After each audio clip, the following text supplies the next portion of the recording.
Ամերիկան սկսել է կարևորել Հարավային Կովկասի ստրատեգիկ դերը, որպես ուղի Կենտրոնական Ասիայում, այստեղ արդեն անշուշտ հստակ է հազվագյուտ մետաղներ եւ այլն, բայց նաեւ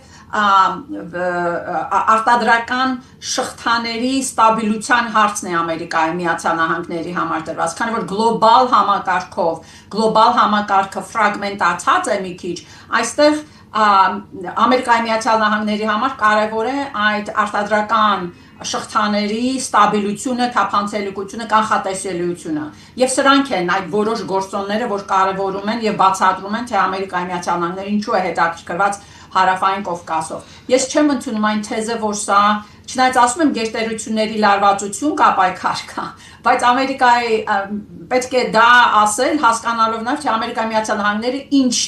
քաղաքական ճնեվարում Հարավային Կովկասում։